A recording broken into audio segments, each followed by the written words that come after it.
Hello everyone, welcome back again to BST pharmacy. और जैसे कि आप सभी लोग जानते हैं बेटा जी कि हम लोग इस चैनल पर आप लोगों को प्रोवाइड कराते हैं pharma related content, study material, सारी चीजें। आप लोगों को जैसे कि पता है कि हम लोगों ने पिछले कुछ लेक्चर्स मतलब कि हम लोगों ने स्टार्ट किया था किसको बेटा, हमारे प्रीवियस ईयर क्वेश्चन पेपर की सीरीज को। तो हम लोग इनऑर्गेनिक केमिस्ट्री के अंदर हम लोगों ने कुछ लेक्चर्स पढ़े थे, कुछ हमारे क्या है, हम लोगों ने इंपोर्टेंट क्वेश्चंस देखे थे यूनिट वाइज, हम लोगों ने इंपोर्टेंट क्वेश्चन के सॉल्यूशन सोल्व किए थे, plus previous year question paper हम लोगों ने 7 से 8 सेट पढ़े हुए हैं। मॉडल पेपर के 5 सेट में आप लोगों को सोल्व करवा चुका हूं। अब मैं आप लोगों के लिए लेकर के आया हूं एक और नई सीरीज, जो कि क्या है, क्वेश्चन बैंक। क्वेश्चन बैंक जो कि हमारा क्या है, इनऑर्गेनिक केमिस्ट्री का लास्ट पोर्शन रहेगा। जैसे मैं आप लोगों को हर यूनिट के क्वेश्चन बैंक सोल्व करवा दूंगा, हर यूनिट के क्वेश्चन बैंक दिखा दूंगा, उसके पश्चात मैं आपको अगर जो टाइम बचता है तो वन शॉट वीडियोस भी प्रोवाइड करूंगा 100%। अब देखिए बेटा जी, रहता क्या है कि क्वेश्चन बैंक और ये इतने सारे क्वेश्चन जो मैं आप लोगों को अलग अलग प्रकार से दिखा रहा हूं, समझा रहा हूं, इनके पीछे का महत्व क्या है। महत्व इनके पीछे का बहुत अच्छा है। क्या अच्छा महत्व है कि मैं ये बोल सकता हूं कि जिस बच्चे ने, मैं जितने अभी तक previous question paper, model papers and important question और ये क्वेश्चन बैंक, ये 4 से 5 चीजें अगर जो पढ़ ली, मैं बोलता हूं किसी भी यूनिवर्सिटी का बच्चा हो, पेपर कहीं बाहर जाने वाला बिल्कुल भी नहीं है। और अगर जो मैं बोलूं कि भाई अगर जो आप खाली इंपोर्टेंट क्वेश्चन पर भी डिपेंड होकर के जाते हो तो भी आप अच्छे मार्क्स लेकर के आ सकते हो। ठीक है, तो चलिए बिना समय व्यर्थ करे आज का सेशन स्टार्ट करते हैं। तो हे एवरीवन, मेरा नाम है पुनीत राजपूत और आप लोग मुझे प्यार से पुनीत सर और पुनीत भैया बुलाते हैं। और स्वागत है आप लोगों का आपके प्यारे से प्लेटफॉर्म बीएसटी फार्मेसी में। यहाँ पर देखिए, मैं आज आप लोगों के लिए लेकर के आया हूँ यूनिट नंबर फर्स्ट के 5 नंबर वाले क्वेश्चंस किस प्रकार से बन सकते हैं। अब ऐसा नहीं है सभी के सभी क्वेश्चंस अलग है। अभी जब मैं इनको रीड करूंगा तो यहाँ पर बहुत सारे क्वेश्चंस आपको ऐसे दिखाई देंगे जो सेम है, पर क्वेश्चन पूछने का तरीका क्या हो सकता है, उस वे में ये क्वेश्चंस आप लोगों के लिए रहेंगे। अब देखिए ध्यान से इधर आ जाइए, और अगर जो मैं आप लोगों से बात करता हूं पहले क्वेश्चन के बारे में, explain the principle and procedure for the limit test of sulphates. Sulphate का लिमिट टेस्ट का हमें क्या है, प्रिंसिपल लिखना है और प्रोसीजर लिखना है। 5 नंबर का क्वेश्चन है। अगर जो आपकी यूनिवर्सिटी में 7 नंबर का आता है तो आप इस क्वेश्चन को 7 नंबर में भी एज्यूम कर सकते हैं। ठीक है जी। किसी यूनिवर्सिटी में अगर जो 15 नंबर का क्वेश्चन आता है तो बेटा जी, जैसे मैंने कल के ही लेक्चर में एक आरजीबी यूनिवर्सिटी का मॉडल पेपर डिस्कस किया था, वहां पर 7.5 नंबर का एक पार्ट था, तो एक पार्ट आप इसको 7.5 नंबर का भी समझ सकते हैं। तो इसी वजह से मैंने बोला इंडिया की सभी यूनिवर्सिटीज को मैं टारगेट लेकर के चलता हूं। तो देखिए यहाँ पर क्या हमसे सल्फेट के क्या है, लिमिट टेस्ट के प्रोसीजर और उसके प्रिंसिपल के बारे में बात की गई है। तो भैया प्रोसीजर और प्रिंसिपल सिंपल सा लिख दीजिए। प्रिंसिपल क्या रहता है सल्फेट के लिमिट टेस्ट के अंदर, हमारा जो बैरियम क्लोराइड है वो रिएक्ट करता है सल्फर आयंस के साथ में, या फिर सल्फेट आयंस के साथ में, जहां से हमारा बैरियम सल्फेट का प्रेसिपिटेट बनता है ना। तो इस प्रकार से आप प्रिंसिपल लिख सकते हो, पूरा प्रोसीजर लिख सकते हो। यहाँ पर आप लोगों को ऑब्जर्वेशन, प्रिंसिपल, प्रिंसिपल रिएक्शन और प्रोसीजर, ये सारी चीजें चारों की चारों लिखनी पड़ेगी। दूसरा क्वेश्चन देखिए, write in detail the principle and reaction involve the limit test of for arsenic. Arsenic के लिमिट टेस्ट को आप लोगों को यहाँ पर एक्सप्लेन करना है। वही आर्सिन गैस कैसे बन रही है, मर्क्यूरी क्लोराइड के साथ में कैसे रिएक्ट कर रही है। बस यहाँ पर आप डायग्राम इन्वॉल्व मत कीजिएगा, क्योंकि 5 या 7 नंबर का क्वेश्चन है। और करना भी चाहो तो कर सकते हो, अच्छी बात है, अदरवाइज ना भी करो तो भी काम चल जाएगा। अब अगला क्वेश्चन देखिए, give the principle and procedure involve in the sulphate limit test. अब देखिए बेटा जी, यही क्वेश्चन यहां पर भी था और यहां पर भी है। ठीक है, इस वजह से मैंने आपको बोला कि एक क्वेश्चन कई प्रकार से आ सकता है। तो अब देखिए यहां पर क्या है, यहां पर जस्ट क्या बोला गया, explain the principle and procedure. यहां पर क्या बोला, give the principle and procedure.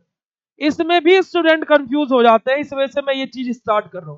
पिछली बार क्या हुआ, मैंने बोला डिफाइन इंप्यूरिटी, और वहां क्वेश्चन आ गया what do you mean bye impurity. तो बच्चा गोल हो गया कि इंप्यूरिटी सर आपने तो एक्सप्लेन वाला बोला था। तो जी इस वजह से मैं इस बार ये वाले क्वेश्चंस भी लेकर के आया हूं, ताकि कोई बच्चे कंफ्यूज ना हो। आप हंसोगे इस बात पर ये फैक्ट है। पिछली बार हुआ है हमारे साथ में ऐसा कि वहां पर लिखा था right a short note on impurities, है ना। मैंने क्वेश्चन बोला था भाई इंप्यूरिटी से क्वेश्चन आएगा।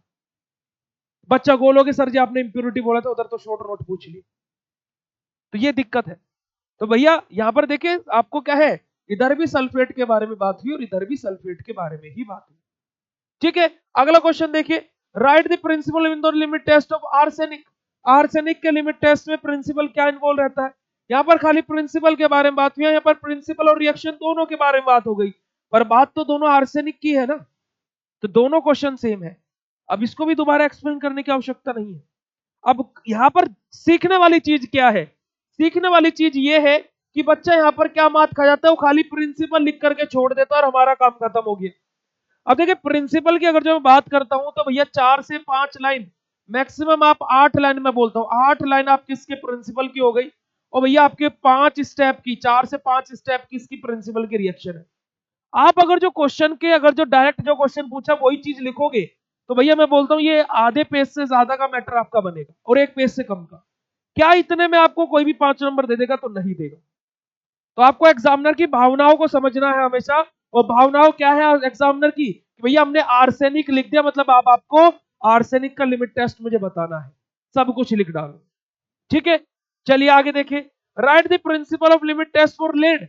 लेड का लिमिट टेस्ट का प्रिंसिपल यहां पर पूछा है, तो लेड के बारे में हम सब कुछ लिखेंगे, लेड का principle, reaction, principle, procedure and उसका ऑब्जर्वेशन, सारी चीजें यहां पर लिखेंगे। अगला question, write the procedure and principle with reactions for the limit test for lead. अब देखिए यहां पर भी वही बात आ गई, लेड के लिमिट टेस्ट से फिर से क्वेश्चन आ गया, तो यही सारी चीजें मैंने बोला आपको इस पार्ट में भी लिखनी है और इसमें भी लिखनी है। अब आप बोलोगे सर तो पागल हो गए कि क्वेश्चन को दो दो बार लेकर के आए, पर बेटा जी हम पागल नहीं है, हम आपकी सहूलियत के हिसाब से क्वेश्चन लेकर के आएंगे। भैया किसी भी प्रकार से क्वेश्चन आए आपको लिखना वही है जो हम बता रहे हैं। इस क्वेश्चन में बच्चा क्या देखता, प्रोसीजर भी पूछा है, प्रिंसिपल भी पूछा है, रिएक्शन भी पूछा है, सब कुछ पूछा है, तो मैं सब कुछ लिखूंगा। यहां पर बच्चा क्या लिखता, खाली प्रिंसिपल लिखता, तो भैया उधर भी खाली बोला प्रिंसिपल है, पर आपको लिखना प्रोसीजर भी है और रिएक्शन भी है। ये बात मैं आप लोगों को समझाना चाह रहा हूं। आ रही है बात समझ में? चलिए अगला क्वेश्चन देखिए, question number 7। Write the principle and reaction involving the heavy metal IP limit test. क्या है हमारा? आईपी, इंडियन फार्माकोपिया के अकॉर्डिंग हैवी मेटल्स का जो लिमिट टेस्ट होता है ना, जहां पर हमारी मेटैलिक इंप्योरिटी रिएक्शन करती है हाइड्रोजन सल्फाइड के साथ में, जहां से हमारा क्या मेटल सल्फाइड हमारा बनता है, और हमारा क्या क्या निकल जाता है वहां से बेटा, हमारा हाइड्रोजन, हमारा वहां से आयंस रिमूव आउट होते हैं।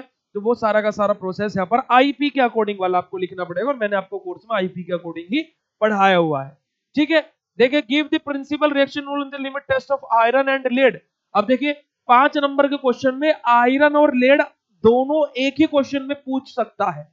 तो अब यहां पर क्या करेंगे हम लोग, यहां पर हम लोग सबसे पहले अपना आयरन का लिमिट टेस्ट को उठाएंगे, प्रिंसिपल लिखेंगे उसका, रिएक्शन लिखेंगे प्रिंसिपल वाली, प्रोसीजर वाला खाली टेबल बना देंगे, उसको थ्योरेटिकली एक्सप्लेन नहीं करेंगे, और ऑब्जर्वेशन लिख देंगे। ऐसे हम लोग लेड के लिए करेंगे, हमारा क्या है प्रिंसिपल, प्रिंसिपल की रिएक्शन, प्रोसीजर वाला टेबल, और क्या है उसका हम लोग ऑब्जर्वेशन लिख देंगे, बात खत्म। अगर जो अकेला पूछता तो प्रोसीजर की हम लोग फिर थ्योरी भी लिखते, जो जो हम स्टेप फॉलो करते हैं उसको हम एज एन थ्योरी के तौर पर भी यहाँ पर लिखते। ओके, अगला क्वेश्चन देखिए। Write in detail the principle, reaction and procedure for the limit test for iron. Iron का लिमिट टेस्ट अकेला भी पूछा जा सकता है ना, ग्रुप में भी पूछा जा सकता है और अकेला भी। ग्रुप में मतलब क्या, किसी और के साथ में भी पूछा जा सकता है, या फिर अकेला भी पूछा जा सकता है। अकेले में आपको क्या है, यहाँ पर जो प्रोसीजर हमने लिखा है इसको थ्योरेटिकली भी लिखना पड़ेगा, और इसका डायग्राम भी बनाना पड़ेगा नेचुरल सिलेंडर वाला। ठीक है जी, अगला क्वेश्चन देखिए। Explain briefly the implantation of impurity in pharmaceutical substance.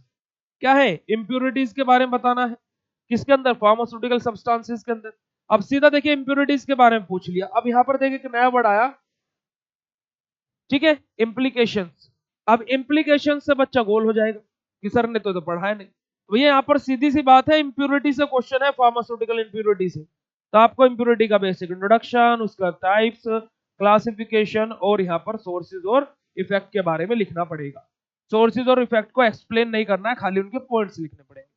आगे देखिए, what do you mean by the term monograph, write what are the contents for the monograph in detail. क्या है बेटा, हमारा क्या है, जो हमारे क्या कंटेंट्स जो हमारे रहते हैं मोनोग्राफ के अंदर उनको डिटेल में एक्सप्लेन करना है, और मोनोग्राफ के बारे में हमें बताना है। मोनोग्राफ क्या होता है भैया, मोनोग्राफ के अंदर क्या है, हमारे क्या क्या ऐड होता है, जैसे पीएच हो गया, डोज हो गया, स्टेबिलिटी हो गई, ये सारी चीजें ऐड रहती है, उनको बस यहाँ पर एक्सप्लेन भी करना है। ठीक है, फार्माकोपिया से सीधा क्वेश्चन है ये, फार्माकोपिया के बारे में भी लिख सकते हो, फार्माकोपिया के अंदर हमारा मोनोग्राफ्स आते हैं। ठीक है, चलिए आगे बात करते हैं, आगे मूव करते हैं, और आगे देखिए क्या बोला गया यहाँ पर, give in detail amount of for the history of pharmacopoeia. अब फार्माकोपिया की हिस्ट्री से क्वेश्चन पूछ लिया गया, तो फार्माकोपिया क्या होता है, कैसे होता है, वो एक्सप्लेन कीजिए। फिर इंडियन फार्माकोपिया के पूरा इतिहास और सारी चीजें एक्सप्लेन कर दीजिए। आगे देख right a short note on pharmacopoeia of India. Pharmacopoeia of India से क्वेश्चन आ गया, मैंने जैसे अभी आपको बोला इस क्वेश्चन के अंदर। तो देखिए ये तीन आखिरी के तीनों क्वेश्चन, ये आखिरी वाले तीनों क्वेश्चन फार्माकोपिया से है, ये इम्प्योरिटी से है, और ऊपर वाले सभी के सभी क्वेश्चन कहां से है, हमारे लिमिट टेस्ट से है।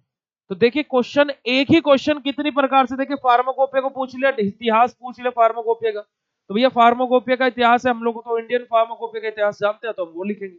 यहाँ पर आप इंडियन फार्माकोपिया के बारे में पूछ ले सीधा, तो क्या है, आप क्वेश्चन की गहराई को समझिए, और क्वेश्चन क्या है, एक क्वेश्चन कई प्रकार से आपसे पूछा जा सकता है। ठीक है, तो ये जो नई पहल मैंने आप लोगों के लिए स्टार्ट करी है, ये आप लोगों को कैसी लगी, प्लीज एक बार कमेंट सेक्शन में कमेंट करके जरूर बताइएगा। और ये मैं ये कंप्लीट पीडीएफ आप लोगों को टेलीग्राम चैनल पर प्रोवाइड करा ही देता हूं, तो आप टेलीग्राम चैनल पर जाकर के फॉलो कर लीजिए, लिंक डिस्क्रिप्शन बॉक्स में होगा, अदरवाइज आप डायरेक्टली टेलीग्राम पर जाकर के बीएससी फार्मेसी सर्च करेंगे तो मिल जाएगा। ओके, टिल देन मिलता है आप लोगों से नेक्स्ट ऐसे ही मजेदार सेशन में, और अगले सेशन में हम लोग 10 नंबर वाले क्वेश्चंस को डिस्कस करेंगे। ओके, प्लस सेकंड थिंग, आप लोग बीएससी फार्मेसी का ऐप डाउनलोड कर लीजिए, और वेबसाइट भी विजिट कर सकते हैं बीएससी फार्मेसी, आप सिंपली सर्च करेंगे तो आ जाएगा गूगल पर। और बेटा जी आप लोग ऐसे अपना प्यार और सपोर्ट बनाए रखिए, और जितना हो सके इस चैनल को शेयर कीजिए, वीडियो अच्छा लगा तो लाइक कीजिए, कमेंट कीजिए, और चैनल पर नए हो तो सब्सक्राइब कर लीजिए। मिलते हैं ऐसे ही नेक्स्ट इंफॉर्मेटिव और मजेदार सेशन में, तब तक के लिए बाय, जय हिंद।